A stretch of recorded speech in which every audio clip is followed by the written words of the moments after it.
경산동.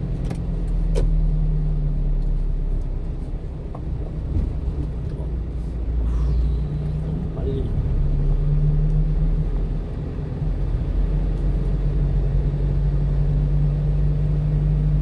새로운 경로로 안내합니다.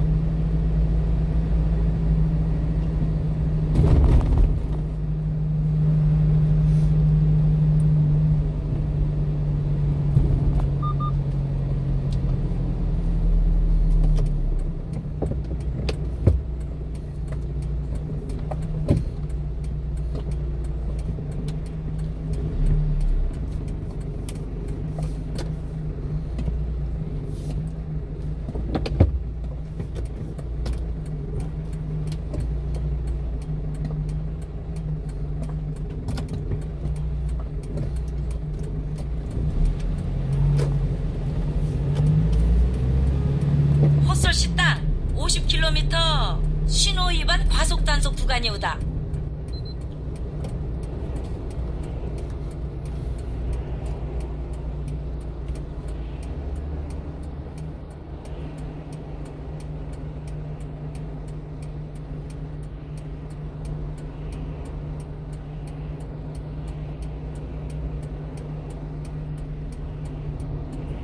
식사했어? 어디? 뭐 칼국수를 먹을래? 안 먹을게요? 그러면 어떻게? 알았어, 나 그럼 혼자 읽고 갈게. 왜? 맛있는 거 해놨어?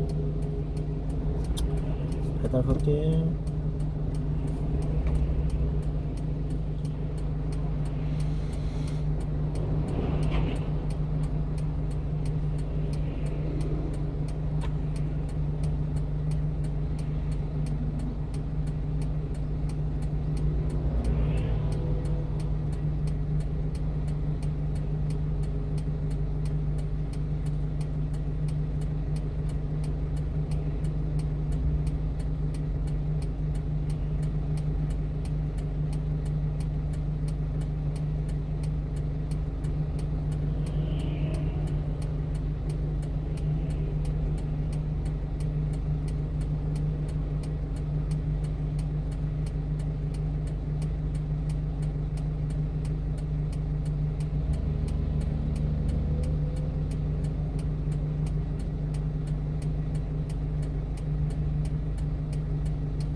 결국 피해 몬테가 항복합니다. 그들과 휴전 협정을 맺으면서 토르토나, 알렉산드리아, 코니, 체바, 발랑스로 통하는 길부터 코니와 스트라다 그리고 타나로건과 포강 사이의 영토까지가 모두 프랑스군에 넘어갑니다. 나폴레옹의 성공 이별 마지막 병사들의 애국심을 자극하는 연설입니다.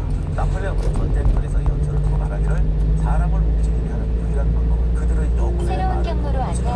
안내합니다. 나폴레옹을 신화로 만든 첫 번째 전투가 로디 전투입니다. 5월 10일 밀라노로 끝난 약 600m 앞에서 돌아봐. 1km 앞 50km 신호 위반 과속 단속 구간이 오다. 80m의 나무 다리가 놓여 있었습니다. 그리고 건너편에는 오스트리아군 3개 대대가 대포 실사문을 설치해서 다리를 보호하고 있었습니다. 그리고 대대 8개와 10대의 기병 중대를 이기 차세오민 도래기도 뺑가불고 본네트도 뺑가부는 이유다. 주차하면 안 되는 데야. 돌아봐. 500m 앞 버스들만 댕기는 차선이오다. 적포대를 때려서 가능한 한 로딩 다리에서 멀어지게 만듭니다. 그리고 기병 2,000명을 남북으로 내보내서 다리 없이 건널 수 있는 다리 여우를 차지합니다. 새로운 경로로 안내합니다. 그래서 첫 판병 중대가 선봉에 서겠다고 자원을 합니다. 자살이나 다름없는 임무였지만 장군들도 감동을 받아서 란과 마세나가 직접 다리로 돌격하게 됩니다. 물론 돌격하던 병사들 거의 다 죽어 쓰러졌습니다. 약 600m 앞 신호 위반 및 시속 50km 단속 구간입니다. 더 이상 진격이 안 되니 강으로 뛰어듭니다.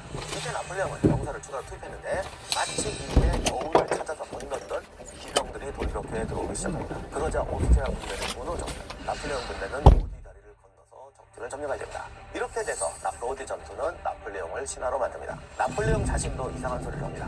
하늘이 자신에게 특별한 사명을 주어서 태어난 사람이 분명하다고 자각했다고 말합니다. 로디 전투 이후로 병사들은 나폴레옹에게 꼬마 하사라는 별명이 생깁니다. 이때부터 병사들의 반항적인 태도는 깨끗이 사라지고 나폴레옹 군대는 유래를 찾아볼 수 없는 특별한 용기와 사명감으로 가득한 군대로 바뀌게 됩니다. 이렇게 승승장구하던 나폴레옹이 또 위기를 만나게 됩니다. 원래 영웅이란 위기를 만나야 영웅의 진가가 드러나는 법이죠. 나폴레옹은 만토바라는 요새를 포위하게 되는데요. 만토바 안에 갇힌 병력이 나폴레옹 군대보다 더 많았어요. 오스트리아 대군이 위기에 빠지니까 오스트리아군 본토에서 지원 부대를 보냅니다. 아직 점령당하지 않은 중남부의 이탈리아 도시 모가군을 오스트리아가 아무리 봐도 세 보입니다.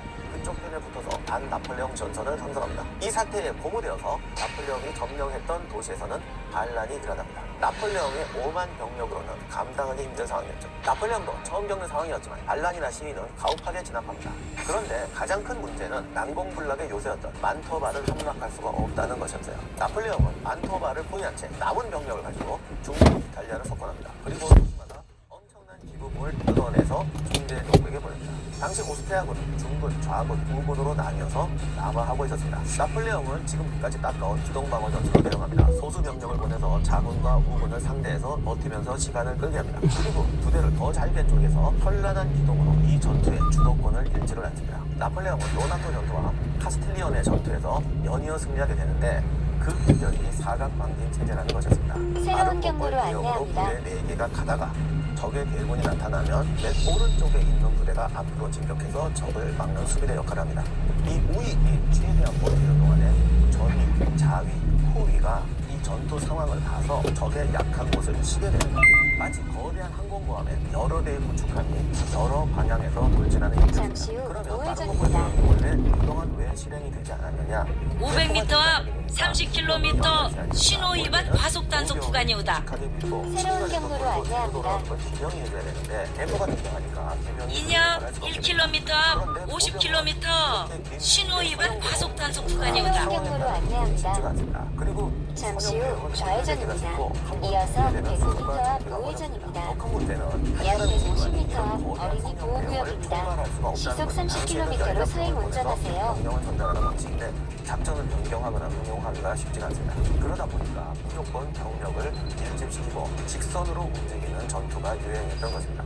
오스트리아군은 이렇게 싸웠던 거죠. 그런데 나폴레옹이 이 마름모골 대형 전술로 들어오게 되니까 오스트리아 군대는 적이 여기서 나타났다 저기서 나타났다의 상황에 당황하게 되었고 결국 이렇게 되니까 오스트리아군 사령관 비론자는 후퇴를 명령합니다. 승리한 나폴레옹은 이렇게 말하죠. 오스트리아 군의 기업은 꿈결처럼 사라졌다. 하지만 아직까지도 만토바에는 16,000명의 병력이 요새에 갇혀 있었습니다.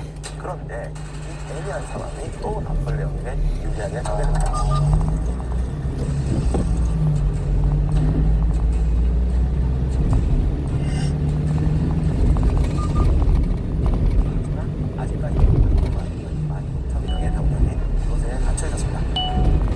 아주방 1km 앞 50km 신호 위반 과속 단속 구간이 오다.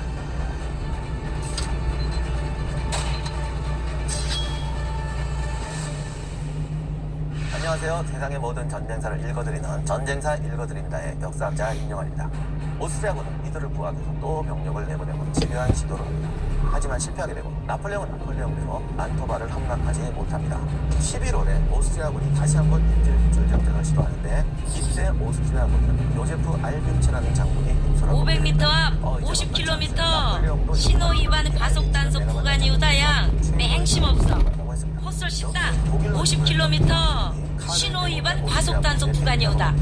그러자 카를 대공의 부대가 이탈리아 전통으로 합세하려는 움직임을 보입니다.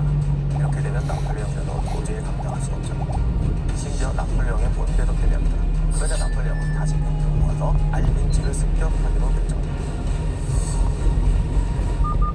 이렇게 맞붙은 전투가 리볼리 전투입니다. 나폴레옹은 이 전투에서 2,200명을 잃었고 1,000명 이상의 500m 앞 50km 신호 위반 과속 단속 구간이 오다. 군기 11개를 빼앗깁니다. 결국 알빈치는 후퇴하면서 헛설 쉽다. 50km 신호 위반 과속 단속 구간이 오다. 16,300명, 더 많은 수의 민간인이 질병과 굶주림으로 죽었습니다. 심지어 쥐와 개를 잡아먹으면서 연명했다고 합니다. 만토바가 항복하자 로마와 이탈리아 중부를 지배하고 있던 교황도 굴욕적인 강화 조약을 맺습니다. 나폴레옹은 교황에게서 기부금을 받아내는데 지금까지 이탈리아 전국지 소매에서는 기부금이 4천만 프랑이었는데 교황한테서만 받아낸 오라방 기부금이 3천만 1km 프랑이었습니다. 50km 과속 단속하는 데우다. 3월에 총재 정부가 보낸 3개 사단의 중원병을 거느리고 8만의 병력을 오스트리아로 증원합니다. 나폴레옹군이 빈에서 약 100km 떨어진 레오벤까지 도달하자 놀란 오스트리아군은 레오벤 조약과 campo 포르미오 조약을 체결합니다. 이 조약으로 대부분의 오스트리아 영토가 프랑스의 손에 넘어갑니다. 이때 할양된 영토가 오스트리아형 네덜란드, 오늘날의 벨기에입니다. 1797년 12월에 나폴레옹은 대선 장군이 되어서 파리로 귀환합니다. 이탈리아 원정 동안 나폴레옹은 점령돼서 수많은 배상금을 걷어서 총재 정부의 재정적 어려움을 해결해줍니다. 돈을 모으려는 대가로 나폴레옹은 이탈리아에서 본국의 훈령을 무시하고 즉석에서 일들을 처리하게 됩니다. 살살 자기의 권력을 키워가게 되는 거죠. 나폴레옹으로 인해서 권력의 위기를 느낀 총재 정부는 그를 견제하기 위해서 뜻밖의 결정을 내립니다. 바로 다시 헛설 한번 식당 결정을 떠나는 50km 신호 위반 과속 단속 구간이오다. 헛설 식당 50km